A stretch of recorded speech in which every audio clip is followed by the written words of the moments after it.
Okay, uh, wear. Wear on these clutches. The wear, predominantly, almost exclusively really, is this surface, and the companion friction that rides on that, where it can get gunked up. That is a big, those are the big places or points of wear.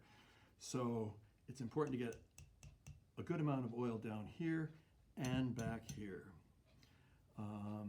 As I said, this is all very passive. It's just oil being flung into this thing and then it being distributed through these channels. These little wings also help catch some of the oil and direct it in. So the oil is, and the main hub here, is delivered through these holes. But the oil back here is even more passive, because the oil traveling down these channels is not going to run directly onto this down here. It is going to get flung off. Remember, this is just turning at a huge speed. The centrifugal force is just going to take that oil and just want to shed it right off. So back here, it's really the oil. Some of it will get there as long as it's slightly engaged. You'll get a little bit drooling off between the crack and out there. But once you disengage it, the oil's just going straight out. But the oil being by your thrust adapter being flung around inside here, this probably becomes a very misty kind of area here, because it's spraying out. This thing's turning this way. It's spraying out on here. It's hitting a post. It's flying around. So incidentally, some ends up getting down in there. The posts have a taper to them. Most of that is probably due to structural reasons. But the other thing that incidental could be that no matter how fast this is spinning, with oil this spraying against this thing, there will be a film of oil on here. And that can migrate down. And this is another area where I did a modification, and that is dealing with that idea of this film of oil, however small that is. And this thing's spinning. When anything's traveling through air, water, any medium, there's the backside, opposite the direction of travel, there'll be a low pressure area. And so what I did was I grooved the backside of these, because this is the direction it's turning. And I grooved it with this kind of like small grinder type. And this is what is this? It's a Dremel offcut, a very fine one. And I could just score that, just to give it a light score, just so any of the oil there I could collect and get down there. And it did seem to make a difference. It did seem to deliver a good amount of oil. And after that 7K, and again, like I say, that's not the proof, absolute proof, but it looks pretty good to me.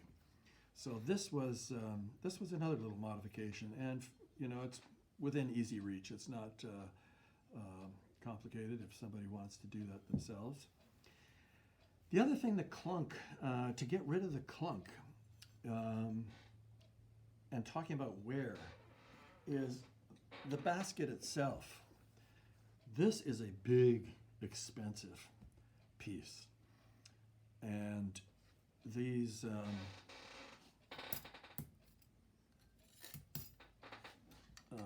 these frictions, it's not lined up, has to be lined up correctly, fit within here. And so each of these is captured by a little area down here. And so there is some tolerance here that these things have a bit of room to move. It just is necessary. It can't be, they have to slide within this, because when you push the clutch in, these tabs are engaged here and they have to slide. But one of the consequences of use and the clunk is that this will not show up here, is you get indentations along here. I can run my finger, this is a used one, and there are definitely, you can feel this kind of bumpy surface from each one of these slamming against this aluminum casting here. And one of the things you can see right away is that, oh man, is that ever lumpy? You feel the other side, oh, it's like a baby's bottom. Why is that? Why is one side fully dented and the other side smooth? The clunk. Remember, this thing is turning. This is the part attached to your engine, and this part's attached to your transmission. So when you're in neutral and you drop it into first, this is, yeah, it's slopping around in there because the RPMs on a bike are not steady. They vary up and down a bit. So this is kind of moving around in there a bit. But as soon as it comes to a dead stop with it spinning this way and your transmission not, bang, it goes against that side. And the buildup of those small little indentations start to restrict the plates from being able to slide along. We need that separation, but those little indentations create some resistance to that. So this is one of these kind of things that's self-perpetuating. The more the clunk happens, the deeper these get, the less those are going to be able to come apart. So there's another reason to try and address the clunk, or just be aware of it, is you're going to get a lot of wear there. So we've got, I did new oil holes. I did some rearrangement here. Well, there was one curiosity I just want to point out with oil holes. And that was, I was really having trouble with this feeding this number, there was 7 millimeter, this kind of space. There was just so much oil. And again, because it was directly below where all this oil is pouring in, I couldn't seem to get a small enough hole. So what I actually found worked was the new hole I made was I eliminated that completely, and I put it between two of these channels. There it is right there. And it worked fine because all this surface in here is covered with a film of oil that's being shed off. And so enough got into that hole to oil that little environment in there. It worked okay. So that's one kind of little oddity. I just want to point that out. So one of the other things I came up with that will be controversial is reading about, again, coming back to these big heavy equipment clutches. And I believe it was a lot of, there's a lot of good information if you search out like grad students doing their master's papers. I couldn't understand the mathematics. I don't know that stuff. But the general kind of ideas, concepts behind things, yes, those are quite accessible. And I think it was a Finnish paper, a young fellow, and he was pointing out that there are, and what the advantages are of oil, different quantities of oil delivered dependent on what the clutch function is. Is it wide open? Are you trying to break the plates? Have the plates broken? So there was an advantage to having specific amounts during specific times, instead of this just constant flow all the time. So I thought, okay, let me think about that. And what I came up with was, knowing that the slave cylinder moves 2 millimeters. That's how much this is moving in to the drive shaft. 2 millimeters is all. It's really small, but there's a tremendous amount of pressure. This spring and arrangement is very, very stiff, very strong. So I've got 2 millimeters of movement here. How much space is there in total when, say, the clutch is not disengaged, when it is engaged? It's just, you're just riding down the highway. And so what I did was I just keep putting washers on this, because the idea was I wanted to find out when did this bump into that. And I kept putting washers on until I found that when I pulled in the clutch, just as I got to the bar, just before the bar, I could feel it click, click, and you could literally hear it as this was hitting the shaft. And that I came out to about 4.5 millimeters. So the total space between your drive shaft and the back of your thrust adapter is about 4.5 millimeters. So what I did, and this is the controversial part, is I got a washer, and it was about 2.5 millimeters. And I put it on there. I just put it loose and rode with it, and it did work. What I was attempting to do is just shut the oil off at that last moment, so that as the clutch is spinning, it can shed that oil, and then the plates would break. It worked okay, or worked fine actually with this arrangement. But the problem was, we're back to that kind of visceral thing, is I could eventually start hearing a buzzing, and it was the washer rotating around on here. And as the longer it was on there, the more the edges of the hole got worn down. So it started to wobble more and more, because as it wobbled, it's kind of the ends of the holes started to flare, and so it got more and more exaggerated. So what I ended up doing was actually fusing this to the back of this. There's a nice amount of space in there to hold some, and I used this same material, this JB Weld, which is so far stood up really well. So now what I've got is I've got a pin that when I pull the clutch in, it moves and it shuts off all the oil. Now, I don't know what rotation this would have to be at to get rid of all oil, but it would have to probably be fantastic. There's always going to be some clinging oil to it, but I still didn't know how it was going to work.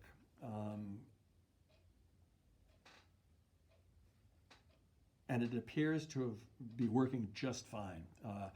What I would do every time, and with this time, which you didn't see because the video didn't get uploaded, but there was plenty of oil in here. And for consistency's sake, what I would do is when I came back from a test run, I would stop, I would pull the clutch in, and basically at this point I'd found that I had to kind of count to 2 or 3. So I'd pull the clutch in, 1, 2, 3, and then I could drop it into gear, and there was no clacking, no nothing. Sometimes actually it wouldn't go into gear because everything was dead stopped, and where it had stopped, the gears weren't meshing. They were slightly off like that. I just have to let the clutch out just a little bit till and then click, and then it's okay. But there appears to be enough oil, and also as soon as you start to release, this is already starting to pull away a little bit, so oil is already beginning to spew in there even before it's back to its kind of resting spot. But I know this is where a lot of controversy will happen, like, whoa, how can you cut that oil off in there? Well, it's momentary, and it's in a state where there is no need for friction. There still seems to be plenty of oil on there to not show any pronounced wear. Like I said, one of the things I did find while playing with this is when there was not enough oil or too much, sometimes, like when I was using those rubber bands, I put bands on everything. But what happened then was there was constant pressure on this back plate, too much. I was overdoing the allotment of the 0.125 spacing there. But the way you could tell with wear was when you took this off, you could literally see the little squares of the pads, but there was black in between each of them. And that black was wear from the aluminum here, and same here. So my guide was no black. And yesterday when I took it apart, there was no black. So that's showing there's still enough oil with this. And it's not always, I'm not sure why, but there are times where sitting for a long time, oil can seem to pool in here. So when I pull it in, anticipating a light change, it took actually longer for the oil to shed. I've actually learned that, okay, I've only got a certain amount of time I can sit before I've got to wait longer to shed the oil. But, you know, if you ever, I found that if I was ever reminiscent and missed the clunk, all I had to do was just pull the clutch in and try and drop into first. Clunk. The clunk was still there, even with this and cutting off the oil. Granted, it's only momentary, but I'd pull it in, drop it into first, clunk. So the fluid coupling was still happening.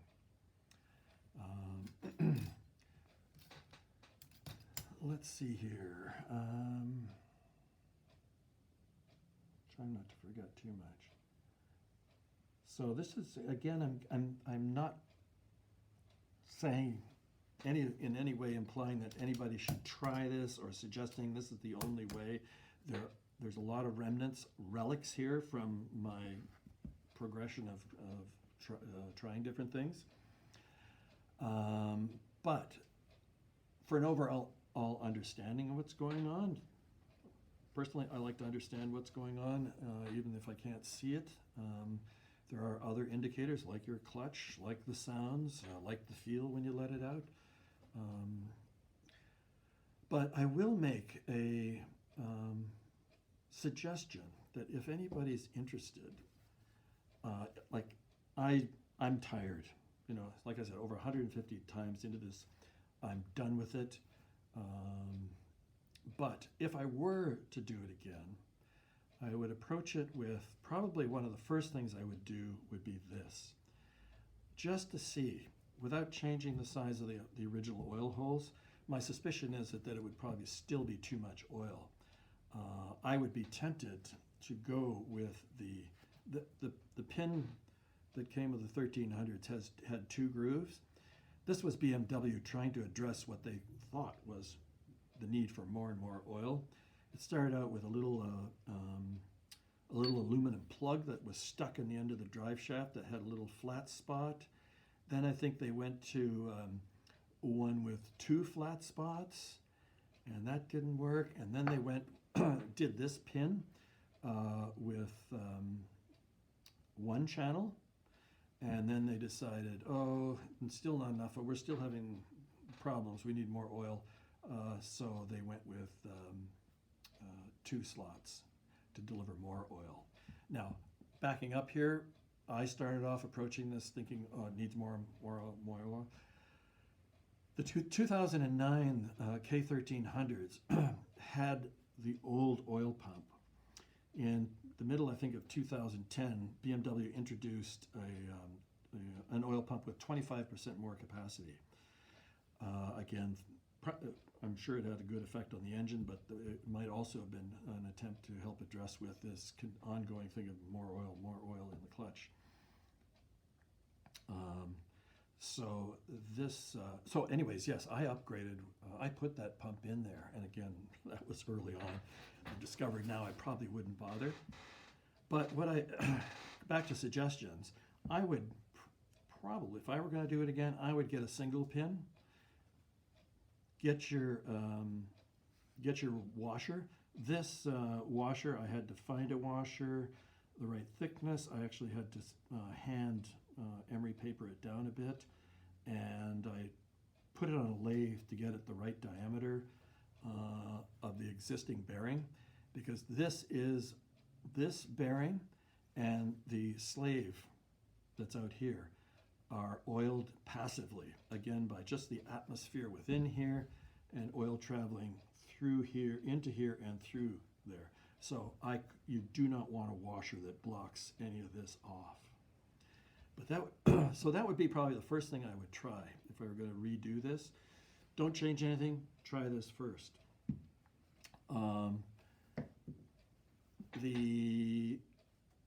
These things can have a lot of wear, so I would probably try this. Again, this is a pretty straightforward, it's not a hard thing to do. And that would help deliver the oil back to this back plate. The other thing would be to, if you wanted, just to do that, straighten it, get rid of that hump. That way, you know, there's kind of even oil going through the whole thing. Patrick Hoffman took a K1300 clutch apart, and it was absolutely bone dry everywhere. And he was amazed that it hadn't burned itself out. But the plates that were, the friction plates that were against here and here were all gunked up, and these were showing signs of wear. But internally, it looked new, as he pointed out. So the amount of oil within here is not as critical as it is on the ends. And these are the areas to focus on for reducing oil. So at this point, I guess that would be my suggestion, is do this if somebody wants to do it. Do this. As far as the grooving, that's getting a little beyond at this point. If somebody wants to see what I've done, we can, in the comments, somebody could ask. Let's see. You can pick a lot of this stuff up used on eBay, and that's what I did. I mean, here are some other iterations of these steels. Here's one where it's just gone crazy. Like you can see, that side was pretty dry, and then that side was soaking wet. That was maybe on the borderline between where the oil hits here and within that channel.